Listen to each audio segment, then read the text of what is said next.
কিছু মানুষ আছে যারা ফোন হাতে নিয়ে ভাবে উফ কি গর্জিয়াস দেখতে, আবার কিছু পাবলিক আছে যারা ফোন হাতে নিয়ে ভাবে পিকচার অস্থির উঠবো তো, আবার কিছু পাবলিক আছে যারা ফোন হাতে নিয়ে ভাবে এত পাতলা কেন, ফোন যত ভার তত বেশি ভালো।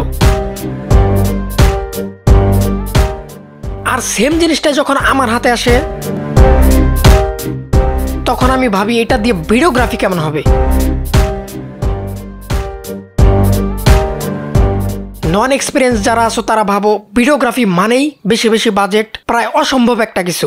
আর ন্যূনতম ভালো মানের এক্সপিরিয়েন্স যাদের আছে তারা ভাবে হাতের ফোন দিয়ে ভিডিওগ্রাফি করার মতো সহজ কিছু হতেই পারে না। সাপোজ ধরো পকেটে ফোন আছে তোমার, রাস্তা দিয়ে হাঁটতেছ বা জার্নি করতেছ, যে অবস্থাতেই থাকো না কেন, চোখ জোড়ানো যদি কোনো সিন থাকে তোমার সামনে, সাথে সাথে ফোন পকেট থেকে বের করে ক্যাপচার করতে পারবা। এই সুবিধাটা তুমি কোটি টাকা বাজেট দিয়েও পূরণ করতে পারবা বলে আমার মনে হয় না। সেই ক্ষেত্রে এই স্যামসাং A05 আমাদের পকেটে থাকার মতো একটা ফোন, বাজেট রেঞ্জে আর কি। ডুয়াল ক্যামেরা ফোন, একটা 50 megapixel 1.8 aperture, impressive. Primary camera 2 megapixel f2.4, এইটা দিছে তোমার নামে, তেমন একটা ইউজও করা হয় না। 30 FPS অথবা 60 FPS এ ভিডিও শুট নিতে পারবা।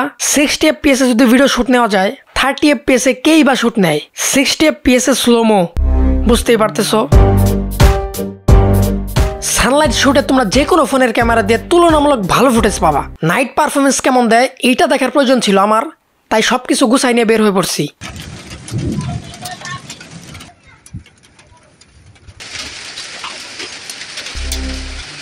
আমি কিছু বলবো না, তোমরা এক্সপিরিয়েন্স করবা। আশা করি কমেন্টে কপি এর জায়গায় পপি বলবা। আর আরেকটা কথা, তোমরা ফোন পকেট থেকে বের করে যে ভিডিও শুট নেওয়া শুরু করে দিবা আর সিনেমেটিক আহামরি ভিডিও ফুটেজ পাবা তোমরা।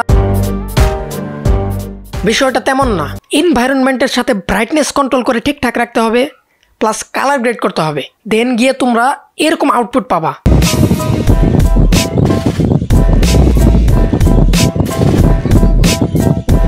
এটা গেল ভিডিওগ্রাফি। পিকচার তোলা আরেকটা অন্যতম উদ্দেশ্য মানুষের ফোন কেনার। কিছু এক্সাম্পল দিয়ে, এটা পোর্ট্রেট মোডে তোলা পিকচার আর এইটা ফটো মোডে তোলা পিকচার।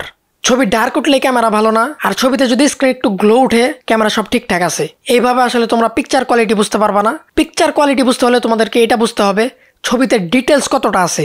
ছবিতে ডিটেলস বোঝার জন্য তোমরা পিকচারটাকে যত জুম করবা তত দেখতে পারবা রেজুলেশন ডাউন হয় কিনা, পিকচার রেজুলেশন ঠিকঠাক আছে কিনা। যাই হোক, তোমাদের ভিতরে অনেকে আছো যারা তোমরা এটা ভাবতে পারো এই ফোনের শুট নেওয়া ভিডিও দিয়ে যদি আমি ইউটিউবিং করি তাহলে কেমন হবে। আমি বলি কি, স্যামসাং A03 এইটা দিয়ে আমি এর থেকে অনেক ভালো মানের কন্টেন্ট বানাই তোমাদেরকে দেখাইছি। আর এইটা তো A05 আর আপডেট ভার্সন, তোমরা ভিডিও কোয়ালিটি আরো ভালো পাবা। 15 থেকে 20,000 টাকা বাজেটের যে ফোনগুলো আছে সবগুলাতে মোটামুটি প্রায় সেম কোয়ালিটির ভিডিও তোমরা ক্যাপচার করতে পারবা। এই ফোনগুলোর ব্যাটারিগুলো হয় 5000 mAh এর। একবার 100% চার্জ করলে বিরক্ত হয়ে যাবা, চার্জ শেষ হয় না কেন। এই প্রাইস রেঞ্জের ফোনগুলায় ব্যাটারি সিস্টেমগুলো হয় অনেক ইমপ্রেসিভ। পৃথিবীতে কম বেশি সব জিনিসেরই কোনো না কোনো সাইড ইফেক্ট থাকেই, আর এটারও আছে। এই ফোনের অসুবিধা তুমি মোটামুটি তখনই বুঝতে পারবা যখন দেখবা তোমার প্যান্টের পকেট অনেক ছোট, কারণ বিগ সাইজ ফোন পকেটে রাখা মোটামুটি অনেকটাই প্যারা। লো লাইট পারফরমেন্সটা বেশি একটা সুবিধার না, আর এই প্রাইস রেঞ্জে এর থেকে বেশি আশা করাটাও ঠিক না। বাই দ্য ওয়ে, এটা কোম্পানির কোনো পেইড প্রমোশন না, আমার পার্সোনাল এক্সপিরিয়েন্স আছে এই ফোনের।